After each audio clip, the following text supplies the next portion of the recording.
పరిశుద్ధ గ్రంథమైన బైబిల్ నుండి జకర్యా గ్రంథం 12వ అధ్యాయం. జకర్యా గ్రంథం 12వ అధ్యాయం.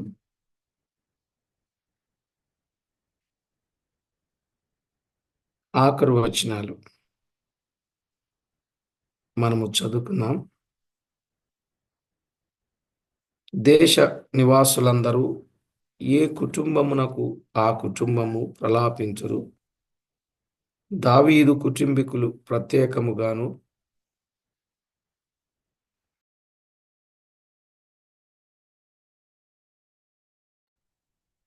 వారి భార్యలు ప్రత్యేకముగాను, నాతాను కుటుంబీకులు ప్రత్యేకముగాను, వారి భార్యలు ప్రత్యేకముగాను, లేవి కుటుంబీకులు ప్రత్యేకముగాను, వారి భార్యలు ప్రత్యేకముగాను, షిమీ కుటుంబీకులు ప్రత్యేకముగాను, వారి భార్యలు ప్రత్యేకముగాను, మిగిలిన వారిలో ప్రతి కుటుంబపు వారు ప్రత్యేకముగాను, వారి భార్యలు ప్రత్యేకముగాను ప్రలాపింతురు. చదువుకున్న ఈ వచన భాగంలో నుండి వాక్య ధ్యానం కొరకై చిన్న ప్రార్థన చేద్దాం. జీవాధిపతి అయిన మా దేవ, కరుణా సంపన్నుడవైన మా తండ్రి, కృపాసత్య సంపూర్ణుడా, దయార్థ హృదయుడా, మహోన్నతుడా, మహిమోన్నతుడా, మహిమా ప్రభావములకు అర్హుడా, సాటిలేని మా దేవ, సర్వశక్తి సంపన్నుడా, అనుదినము దినదినము కరుణించి కటాక్షించి కాపాడుచు మేలు చేస్తూ ఉన్నవాడా, మమ్మను ఏమాత్రము విడువక ఎడబాయక కృపచూపుచూ ఉన్నవాడా, మీ ఘననామానికి స్తోత్రాలు నాయన. సమస్త విషయాల్లో తోడై ఉండి మీరు చేస్తున్న ప్రతి మేలు, ఉపకార, మహోపకారములు అన్నింటిని బట్టి మిమ్మల్ని ఎంతో స్తుతిస్తూ ఉన్నాం. అల్పులం, వట్టివారం, మా ప్రభు అయినా మీరు కరుణ చూపించి కాపాడి చేస్తున్న మేలులన్నింటిని బట్టి మిమ్మును మేమెంతో స్తుతించుచూ ఉన్నాం. మా ప్రభువా, మమ్మను విడువక ఎడబాయక కృపచూపుచు మా పక్షంగా మీరు చేస్తున్న మేలులను బట్టి వందనాలు. చదివిన వచన భాగమును దీవించండి. ప్రతి విషయంలో మీ ఆత్మ సహాయం ఇచ్చి ఆదుకోమని వేడుకుంటూ మా ప్రభు అయిన యేసు క్రీస్తు నామమున స్తోత్రము చెల్లించి స్తుతించి ప్రార్థించి మిక్కిలి వినయంగా బ్రతిమలాడి వేడుచూ ఉన్నాం మా పరమ తండ్రి. ఆమేన్. ప్రభునందు ప్రియులారా, మనము చదువుకున్న ఈ వచన భాగాల్లో 7 నుండి 14 వచనాలు ప్రభు వచ్చినప్పుడు ఇశ్రాయేలీయుల స్థితి అనేది మనం వింటూ వచ్చాం. మొదటిగా దేవుడు వారిని రక్షించును అనే మాట మనం విన్నాం. మొదట వారిని రక్షిస్తాడు. వారిని రక్షించు విధానము కూడా మనము గత వర్తమానంలో విన్నాం. దావీదు కుటుంబీకులు అంటే వారు రాజవంశస్థులు అని, నాతాను కుటుంబీకులు అనగా యాజకులని, షిమ్యోను కుటుంబీకులనగా సామాన్యమైన యూదులు అని, వారు వంశముల వారిగా ప్రలాపిస్తారు అని మనం విన్నాం. నిజమే, దావీదు కుటుంబీకులు రాజ వంశస్థులు, నాతాను కుటుంబీకులు యాజకులు, షిమ్యోను కుటుంబీకులు సామాన్య యూదులు. అలాగు పరిచారకులుగా మిగిలిన వారు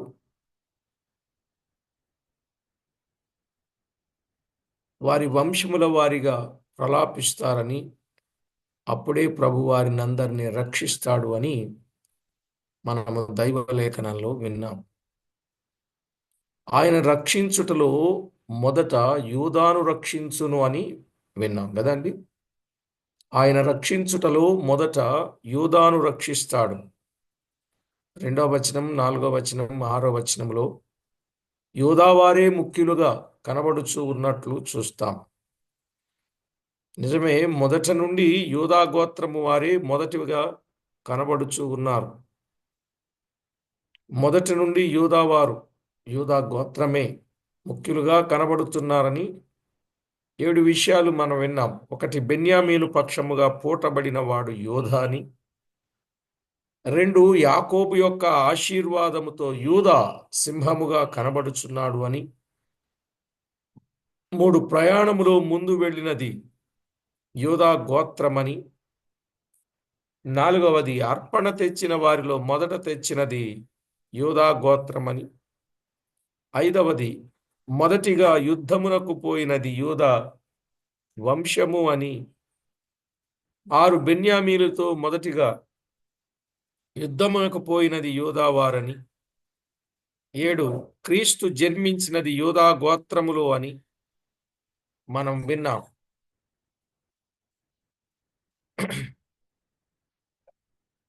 కనుక ప్రభు వచ్చినప్పుడు కూడా మొదట రక్షింపబడేది యూదా గోత్రము వారే అనే విషయాన్ని మనము ప్రస్తావించుకున్నాం.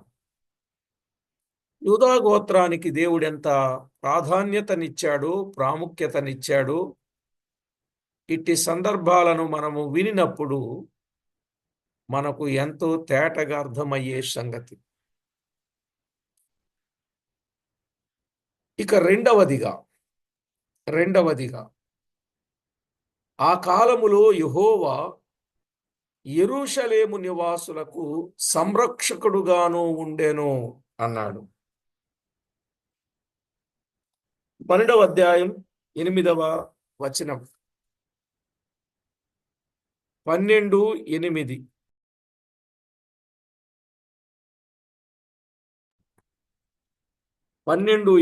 చదువుతున్నాను. ఆ కాలమున 7వ వచనం చివరిలో యూదా వారిని మొదట రక్షించునన్నాడు. 8లో ఆ కాలమున యెహోవా యెరూషలేము నివాసులకు సంరక్షకుడుగా నుండును అన్నాడు. యెరూషలేము నివాసులకు సంరక్షకుడుగా ఉండును. అవును, ఆయన సంరక్షకుడుగా ఉండి వారిని ఆయన సంరక్షించేవాడు. మీకా గ్రంథం 7వ అధ్యాయం 14-16 వచనాలు. మీకా గ్రంథం 7వ అధ్యాయం 14-16 వచనాల్లో, నీ చేతికర్ర తీసుకుని నీ జనులను కర్మెలునకు చేరిన అడవిలో ప్రత్యేకముగా నివసించు నీ స్వాస్యపు వారిని మేపుము. బాషానులోను గిలాదులోను వారు పూర్వకాలమున మేసినట్టు మేయుదురు. ఐగుప్తు దేశములో నుండి నీవు వచ్చినప్పుడు జరిగినట్టుగా నేను జనులకు అద్భుతములను కనపరచును. అన్యజనులు అది చూసి తమకు కలిగిన బలమంతా కొంచెమని సిగ్గుపడి నోరు మూసుకొందురు. వారి చెవులు చెవుడెక్కిపోవును. ప్రియులారా, మీకు అర్థమవుతుందా? దేవుడు వారిని ఎంత ఉన్నత స్థితికి తెస్తాడో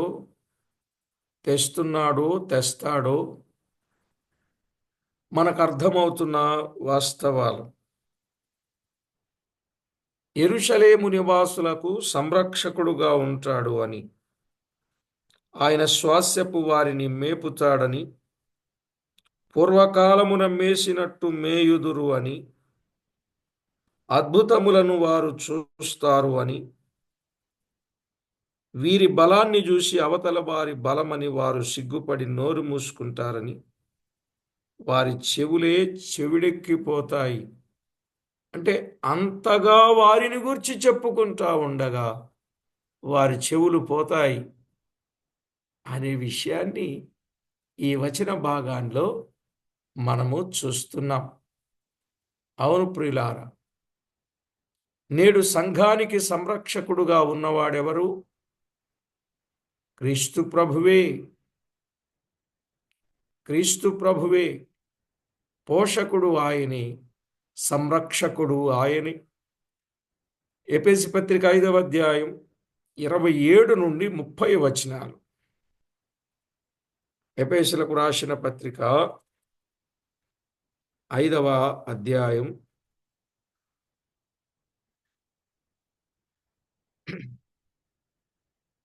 27 నుండి 30 వచనాలలో మనం గమనిస్తే 30వ వచనం చివరి భాగం చదువుతున్నా. మనము క్రీస్తు శరీరమునకు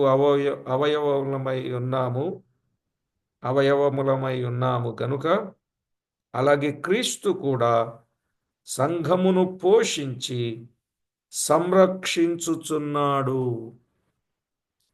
సంఘమును పోషించి సంరక్షించుచున్నాడు అని వ్రాయబడింది. కనుక సంఘాన్ని పోషించేవాడు, సంఘమును సంరక్షించేవాడు ఆయనేనని మనకు దివ్యముగా సంగతి అర్థమవుతా ఉంది. కనుక ఆయన ద్వారానే మనము పోషించబడి బలపరచబడుట అది మన బాధ్యత. పోషించేవాడు ఆయనే, బలపరిచేవాడు కూడా ఆయనే. కనుక ప్రతి విషయాన్ని చాలా జాగ్రత్తగా ఆలోచన చేసి దేవునికి ఎంతో మహిమకరంగా మనము జీవించవలసిన వారమై ఉన్నాం. ఇక మూడవది ఆ కాలమున వారిలో శక్తిహీనులు దావీదు వంటి వారుగాను జనుల దృష్టికి యెహోవా దూతల వంటి వారుగాను ఉందురు అన్నాడు. జకర్యా గ్రంథం 12వ అధ్యాయం 8వ వచనంలోనే వారిని ప్రత్యేకపరుస్తాను అని చెప్పాడు కదా. వారిని ప్రత్యేకపరుచుకున్న తర్వాత వారికి ఆయన ఏమై ఉంటాడు? 8వ వచనం చివరిలో, ఆ కాలమున వారిలో శక్తిహీనులు దావీదు వంటి వారుగాను దావీదు సంతతి వారు దేవుని వంటి వారుగాను జనుల దృష్టికి యెహోవా దూతల వంటి వారుగాను ఉందురు. ఆ దినము ఎంత మంచి దినమో చూడండి. ఆ దినమున వీరి యొక్క సాక్ష్యం శక్తిహీనులు బలవంతులుగా, దావీదు సంతతి వారుగా, దేవుని వంటి వారుగా. ఎంత ఉన్నతమైన స్థితి! దేవుని వంటి వారుగా, దావీదు సంతతి వారు దేవుని వంటి వారుగా, జనుల దృష్టికి యెహోవా దూతల వంటి వారుగా ఉందురు. ఇది ఎంత గొప్ప మధురమైన అనుభవం చెప్పండి. ఎంత ఉన్నతమైన స్థితి! ప్రభువు వారికి సంరక్షకుడుగా ఉన్నాడు, వారికి శక్తినిచ్చేవాడుగా ఉన్నాడు, వారికి బలమిచ్చేవాడుగా ఉన్నాడు. దేవుని వంటి వారుగా ఆయన చేయడమే కాకుండా యెహోవా దూతల వంటి వారుగా ఆయన చేస్తున్నాడు అని మనం విన్నాం. ఇదంతా కూడా దేవుడు వారికి ఇచ్చిన ఆధిక్యత. యెషయా గ్రంథములో 49వ అధ్యాయం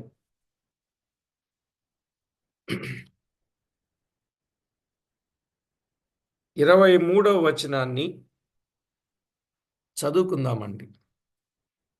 యెషయా గ్రంథం 49:23. రాజులు నిన్ను పోషించు తండ్రులుగాను వారి రాణులు నీకు పాలిచ్చు దాదులుగాను ఉండెదరు. వారు భూమి మీద సాగిలపడి నీకు నమస్కారము చేసెదరు, నీ పాదధూళి నాకెదరు.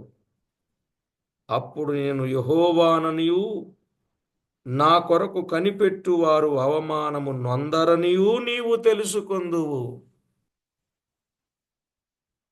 ఈ మాట కూడా చాలా విశేషంగా ఉంది కదండి. రాజులు నిన్ను పోషిస్తారు, వారు తండ్రులుగా ఉంటారు. రాణులు వారి భార్యలు, రాజుల భార్యలు రాణులు నీకు పాలిచ్చు దాదులుగా ఉండేదరు. పాలిచ్చేవారుగా, వారేమో పోషించేవారుగా, వీరేమో పాలిచ్చేవారుగా వారుంటారు. వారు భూమి మీద సాగిలపడి నీకు నమస్కారము చేస్తారు. అసలు నీ పాదధూళి నాకుతారు వాళ్ళు. నీ పాదధూళి నాకుతారు. దేవుని ప్రజలు అప్పుడు అవమానము నొందరని నీవు తెలుసుకొందువు. దేవుడు ఇశ్రాయేలీయులకు ఇవ్వబోయే ఒక గొప్ప ఉన్నతమైనటువంటి స్థితి ఈ వచన భాగాలను బట్టి మనము అర్థం చేసుకోవాలి. దేవుడే ఎంత గొప్ప స్థితిని వారికి కలుగజేస్తున్నాడు. రాజులు పోషించేవారుగా, రాణులు పాలిచ్చేవారుగా. ఆహా, ఈ మధురమైన అనుభవం కలిగి దేవునితో మనము గోష్ఠి చేయగలుగునట్లు దేవుడు మనలను సిద్ధపరచాలి. దేవాది దేవుడు తన పిల్లలైన వారి విషయములు ఆయన ఎప్పుడూ విడిచిపెట్టకుండా అన్ని విషయాలలో ఎల్లవేళలా ఆయన తోడై ఉండి కాపాడి నడిపించే దేవుడై ఉన్నాడనే విషయాన్ని లేఖన భాగములలో నుండి మనము అర్థం చేసుకుంటున్నాం. కాబట్టి ప్రభు వాక్యములో ఉన్న సత్యం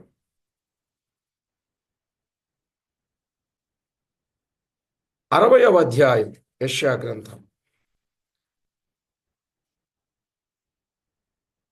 60వ అధ్యాయం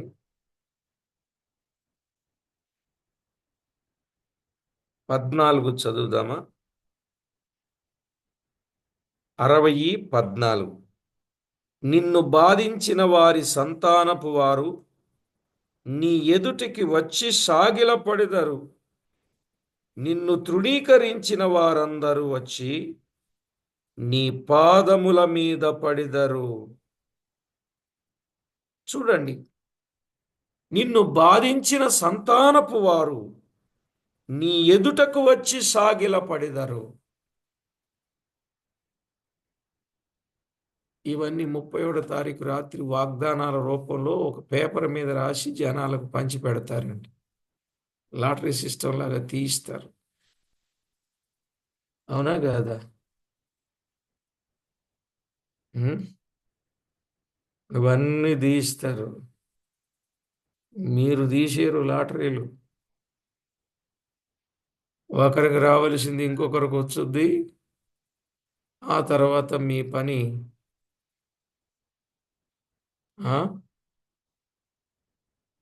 చాలా ఇబ్బంది అవుద్ది. మొన్న స్త్రీకి రావలసిన వాగ్దానం పురుషుడికి వచ్చింది. ఏమనంటే, నీ లోగిట నీ భార్య ద్రాక్షావల్లి వలె ఉండును అనేది ఎవరికి వస్తే బాగుంటది? పురుషుడికి వస్తే బాగుంటుంది. పురుషుడికి వస్తే బాగుంటుంది. పురుషుడికి వస్తే బాగుంటుంది. పురుషుడికి వస్తే బాగుంటుంది. ఇలా చెప్పుకుందాం. పెళ్లిగానుడికి వస్తే, ఓహో పెళ్ళయిన తర్వాత నా భార్య అలాగుంటది అని అనుకుంటాడు.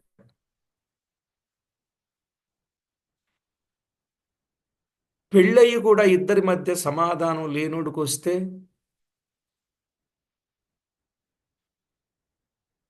చెప్పండి, ఓహో దేవుడు ఇలా చేయబోతాడు కాబోలు నా భార్యని అని అనుకుంటాడు. మరి భార్య చనిపోయినోడికి వస్తే ఏమవ్వాలి అప్పుడు? పోనీలే, ఓహో ఇలాగే ఉందేమో అని అనుకుందాం పోనీ. మరి అదే స్త్రీకి వస్తే ఇప్పుడు చెప్పండి.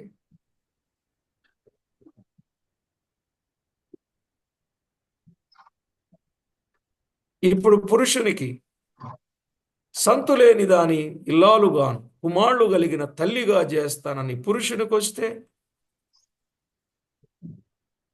చెప్పండి. వస్తే అలాగ వస్తాయి. ఫాదర్ అలాగొస్తాయా? ఉమ్.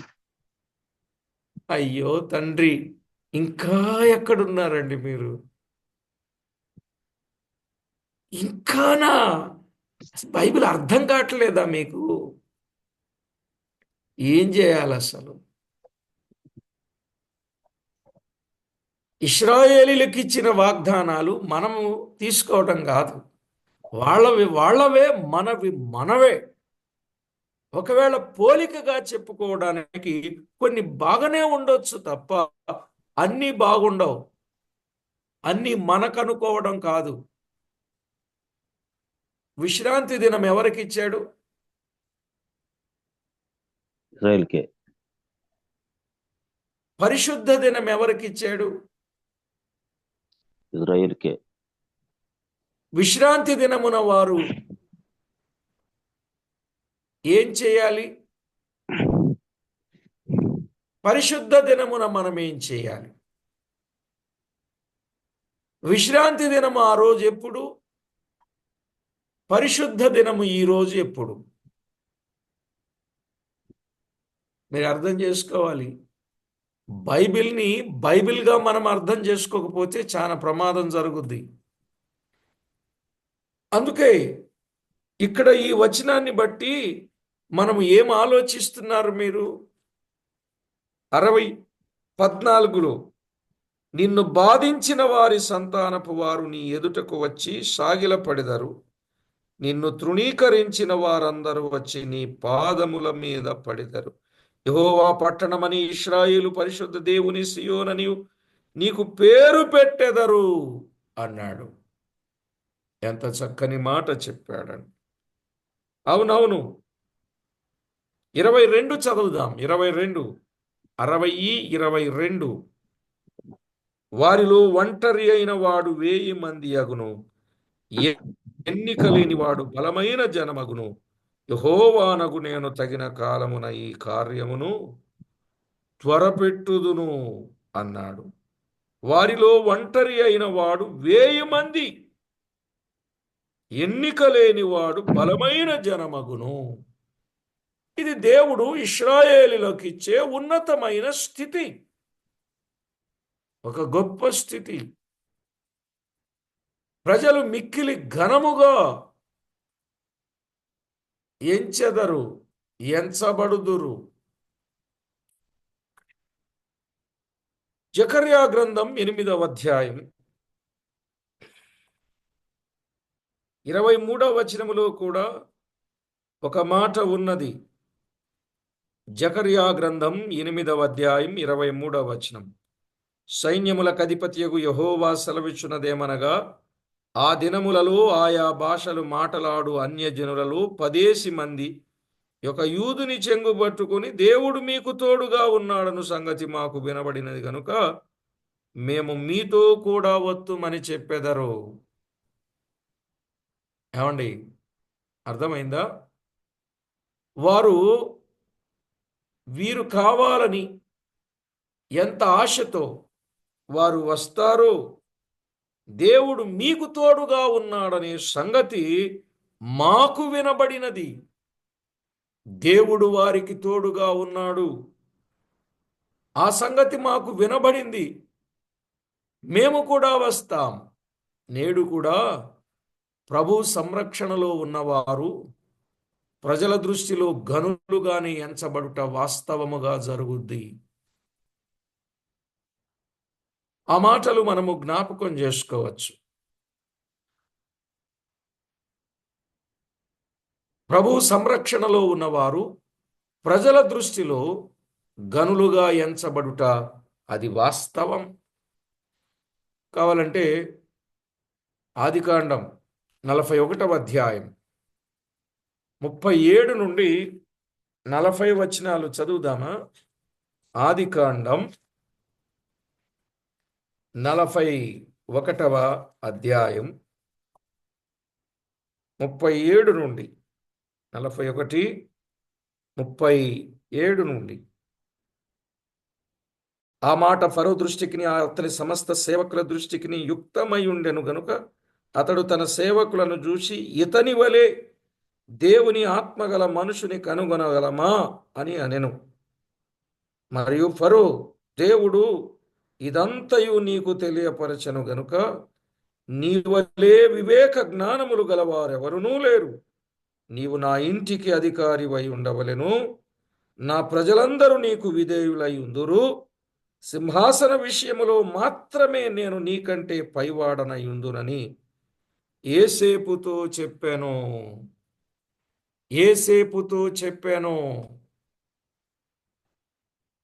ప్రభు సంరక్షణలో ఉన్న యోసేపు ప్రజల దృష్టిలో ఘనుడుగా ఉన్నాడా లేదా చెప్పాలి. ప్రభు సంరక్షణలో ఉన్న యోసేపు ప్రజల దృష్టిలో ఘనుడుగా ఉన్నాడా లేదా? నిన్ను ప్రభువుగా, నిన్ను అధికారిగా, ప్రభు అనే మాట లేకపోయినా దేవుని ఆత్మగల మనుషునిగా, వివేక జ్ఞానములు గలవాడుగా, నా ఇంటికి అధికారిగా, నీవు పైవాడవుగా, అంటే నాకంటే కొంచెం తక్కువ, నీవు ఉందువు అని చెప్పాడు. ప్రభు సంరక్షణలో ఉన్న ఏ ఒక్కరైనా అట్టి వారిని దేవుడు ఏం చేస్తాడు చెప్పండి? ప్రజల దృష్టిలో ఘనులుగా చేస్తాడు. తన పనిలో నిపుణత కలిగిన వారిని చూచితివా? అల్పుల ఎదుట కాదు, ఘనుల ఎదుట నిలువబెట్టుదును. దేవుని దృష్టికి ఎవరు దీనులై విరిగి నలిగిన హృదయము గలవారుగా ఉంటారో వారిని ఆయన హెచ్చిస్తాడు. ఇలాగూ సంబంధిత వచనాలు లేఖనాలలో చాలానే ఉన్నాయి. వాటన్నింటిని మీరు జ్ఞాపకం చేసుకొని వాటిని తలపోసుకునే ప్రయత్నం చేయడం ఎంతైనా మంచిది. ప్రభు సంరక్షణలో ఉన్న దేవుడు ఏం చేశాడు? ప్రజల దృష్టిలో ఘనునిగా చేశాడు. సమూయేలు 2వ గ్రంథం 2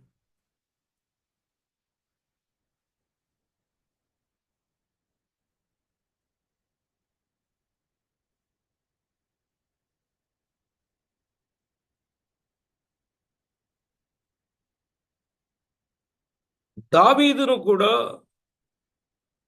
ఘనుడుగా చేసినట్లుగా మనము చూడగలం. ఘనుడుగా చేసినట్లు 22వ అధ్యాయం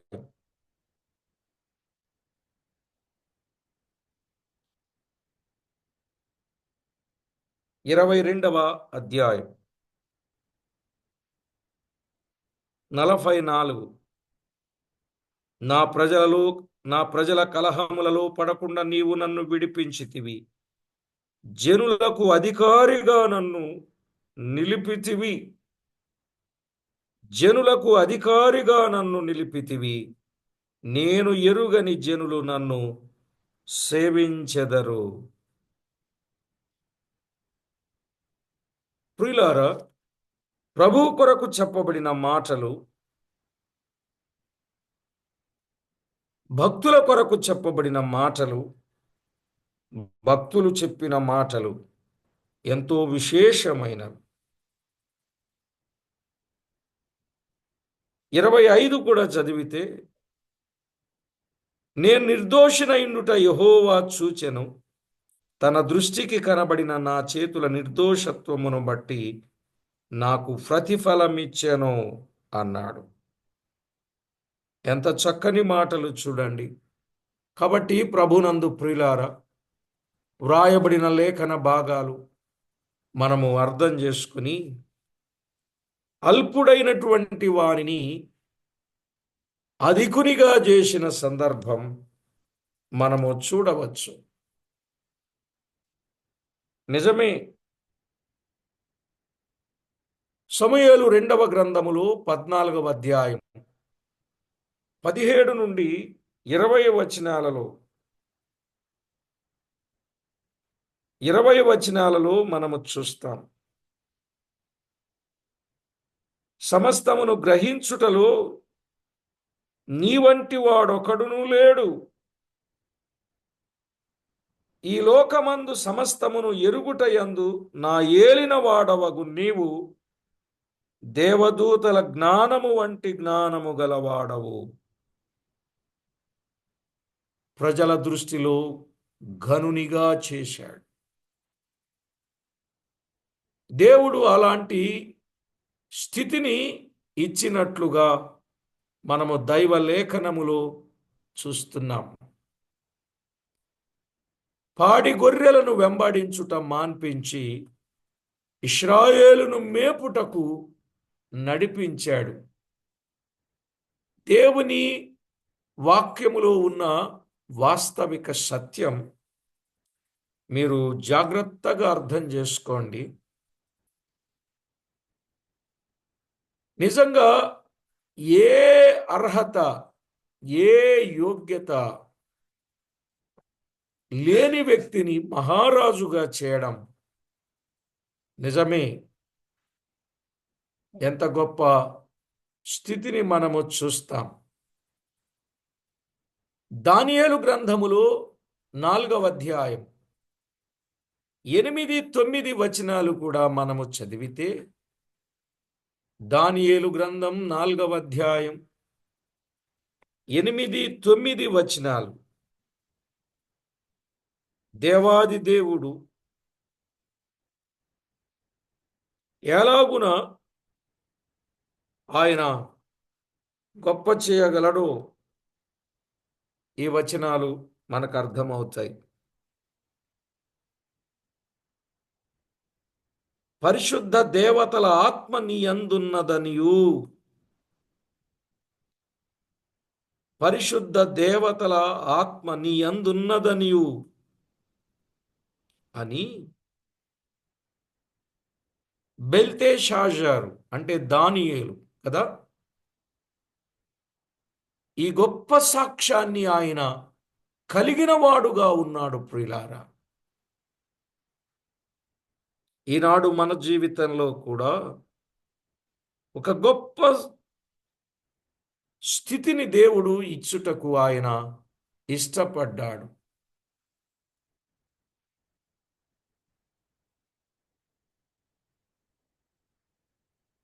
ఐదవ అధ్యాయం 11వ వచనం, దానియేలు గ్రంథం. నీ రాజ్యములో ఒక మనుష్యుడున్నాడు, అతడు పరిశుద్ధ దేవతల ఆత్మ గలవాడు. నీ తండ్రి కాలములో అతడు దైవ జ్ఞానము వంటి జ్ఞానమును బుద్ధియు తెలివియు గలవాడై ఉండుట నీ తండ్రి కనుగొనెను. పరాయి దేశములో 10 అంతల శ్రేష్ఠులుగా ఉన్నారు. అందులో విశేషంగా దానియేలును గూర్చి చక్కని మాట. కనుక ప్రభు సంరక్షణలో ఉన్న వారిని ప్రజల దృష్టిలో దేవుడు ఏం చేస్తాడు? ఏమండి, గనులుగా చేస్తాడా, చేయడా? ఖచ్చితంగా చేస్తాడు. ఆయన చేసే దేవుడు. ఇలాగున భక్తులు తామున్న స్థలములో దేవుని దూత వంటి వారుగాను ప్రజల దృష్టిలో కనబడ్డారు. దేవుని దూతల వంటి వారుగా కనబడ్డారు. మరి నేడు మనమున్న స్థలములలో ప్రజల దృష్టిలో మనం ఎలా కనబడుతున్నాం? ఈ ప్రశ్న మనం అర్థం చేసుకుంటే చాలు.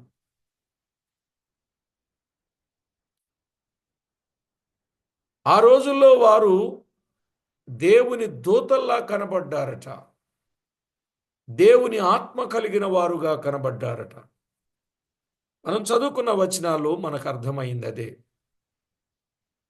మరి ఇప్పుడు మన సంగతి ఆలోచన చేస్తే మనం ఎలాగున్నాం? తగు రీతిగా మనము ప్రవర్తించినట్లయితే మనకు కూడా దేవుడు ఈ స్థితిని ఇవ్వటానికి ఆయన ఇష్టపడుచున్నాడు. నిజమండి. దేవుడు మనలను ఏమాత్రము విడిచిపెట్టడు. మనలను కూడా ఉన్నతమైన స్థితికి తెచ్చుటకు ఆయన ఇష్టపడ్డాడు. ఒక్కొక్క విషయాన్ని పత్రికలు చదివేటప్పుడు దేవుడు ఎంత గొప్ప స్థితినిచ్చాడండి. యాకోబు పత్రిక 2:5లో ఈ లోకమందు దరిద్రులైన వారిని విశ్వాసమందు భాగ్యవంతులన్నాడు. ఆ ఒక్క ముక్క చాలండి అసలు.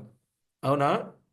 2:5లో ఒకవేళ ఈ లోక విషయములో దరిద్రులుగా ఉన్నవారు రేపు విశ్వాసమందు వారు భాగ్యవంతులు, తాను ఏర్పాటు చేసుకున్న రాజ్యమునకు వారు వారసులు అన్నాడు. చూశారా వచనం? ఎంత శ్రేష్టమైన వచనం అండి. విశ్వాసమందు భాగ్యవంతులు, దరిద్రులైనప్పటికీ కూడా తన్ను ప్రేమించువారు ఆయన రాజ్యమునకు వారసులు. అంత గొప్ప ఉన్నతమైన స్థితి మనము కలిగి దేవునికి మహిమ ఆపాదించాలి. ఆ విధముగా దైవ కార్యాలు మనము జరిగించే వారముగా ఉండాలి. ప్రియులారా, అనేకులను మనము ప్రభు దగ్గరకు నడిపించగలగాలి. కొరింథీయులకు రాసిన మొదటి పత్రిక 14వ అధ్యాయం. కొరింథీయులకు రాసిన మొదటి పత్రిక 14వ అధ్యాయం 24, 25 వచనాలు. 14, 24, 25. అయితే అందరూ ప్రవచించుచుండగా అవిశ్వాసి అయినను ఉపదేశము పొందని వాడైనను లోపలికి వచ్చిన ఎడల అందరి బోధ వలన తాను పాపినని గ్రహించి అందరి వలన విమర్శింపబడును. అప్పుడు అతని హృదయ రహస్యములు బయలుపడును. ఇందువలన దేవుడు నిజముగా మీలో ఉన్నాడని ప్రచురము చేయుచు అతడు సాగిలపడి దేవునికి నమస్కారము చేయును. ఈ మాట పట్టుకోండి, ఈ మాట పట్టుకోండి అండి. అవిశ్వాసి ఒకవేళ లోపలికి వస్తే ఉపదేశము పొందని వాడైనా ఇప్పుడు అందరి బోధ వలన, బోధ అంటే బ్రతుకు అని మనం గుర్తుపెట్టుకోవాలి. బ్రతుకే బోధ, బోధే బ్రతుకు. అంతేనండి? బ్రతుకు బోధగా ఉండాలి. బోధ బోధ కాదు. బ్రతుకు సరిలేని బోధ ఎక్కడైనా ఫలభరితంగా ఉంటుందా? ఎక్కడ ఉండదు. బోధకు తగ్గ బ్రతుకు ఉండాలి, బ్రతుక్కు తగ్గ బోధ ఉండాలి. ఏమండి? చెప్పేది ఒకటి, మీకు రాదులేండి. చేసేది ఇంకొకటి.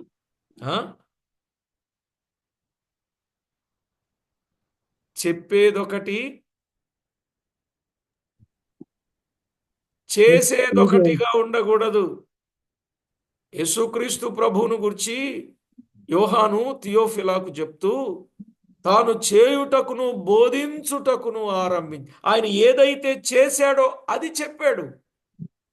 ఇప్పుడు మన మందిరానికి వారు వచ్చినప్పుడు మనము మన బ్రతుకే బోధగా వారికి ఉన్నప్పుడు దేవుడు నిజముగా మీలో ఉన్నాడని ప్రచురము చేయొచ్చు.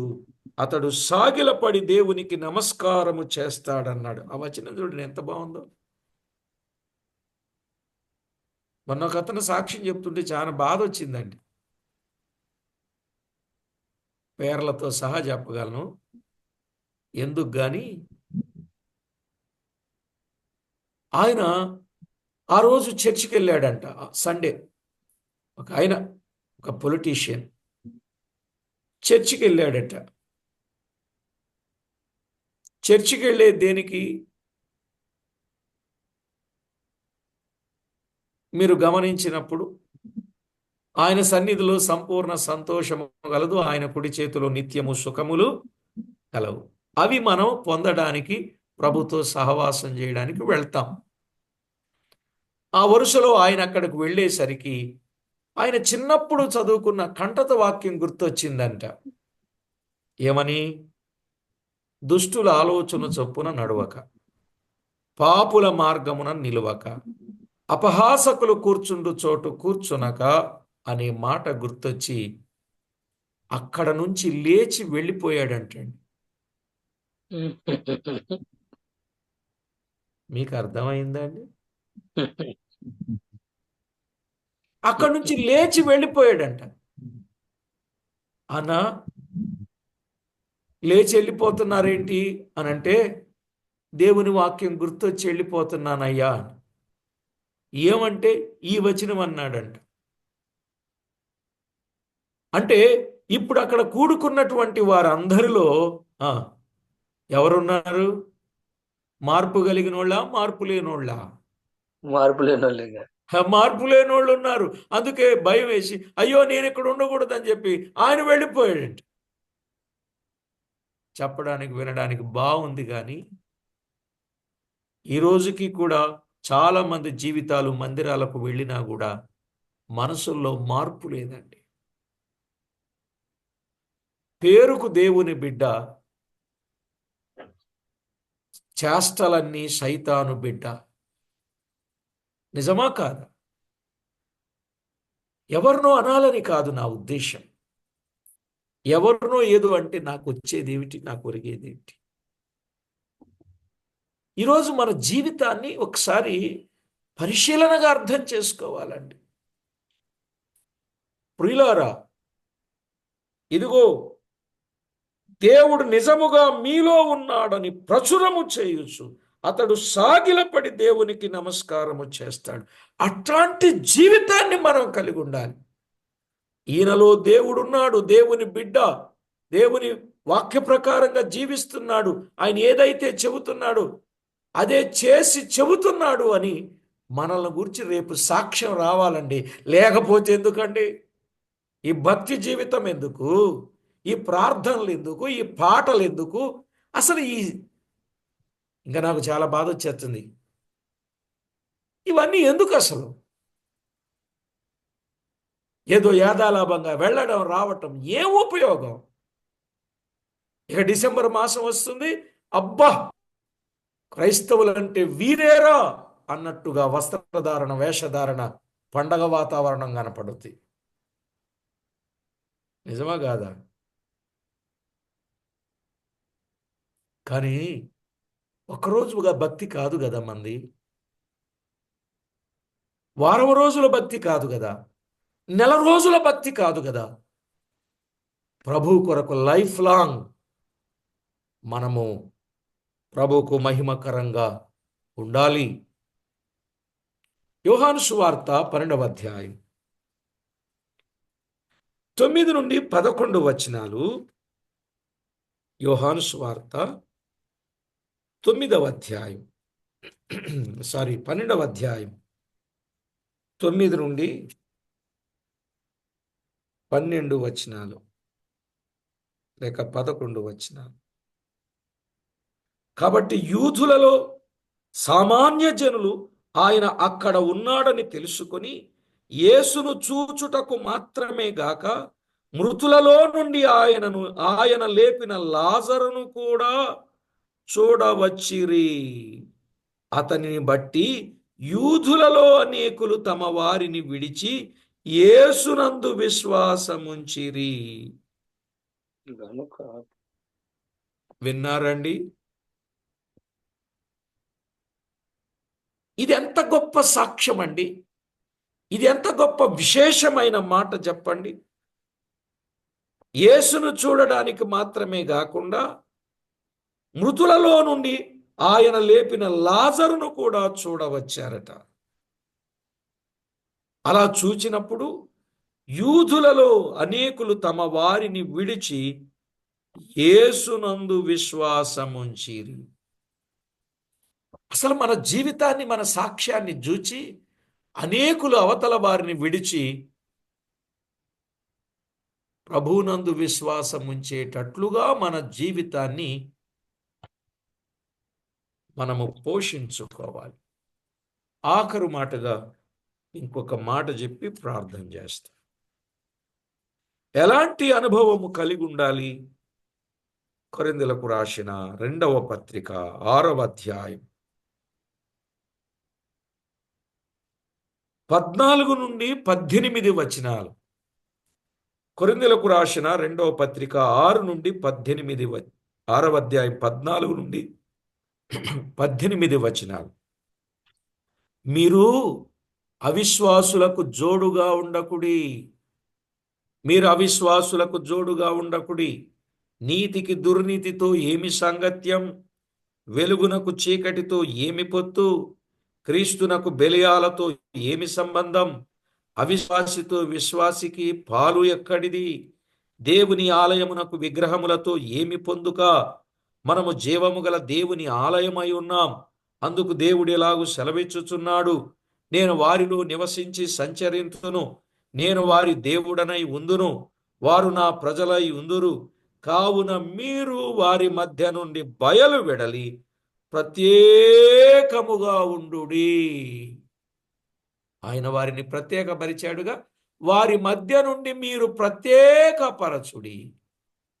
రాజకుటుంబీకులు ప్రత్యేకులుగా, యాజక కుటుంబీకులు ప్రత్యేకింపబడిన వారుగా, సామాన్యమైన యూదులు ప్రత్యేకింపబడిన వారుగా వారున్నట్లుగా మనము జకర్యాలో చదువుకున్నాం. ఇదిగో ప్రత్యేకముగా ఉండుడి, అపవిత్రమైన దానిని ముట్టకుడి అని ప్రభువు చెప్పుచున్నాడు.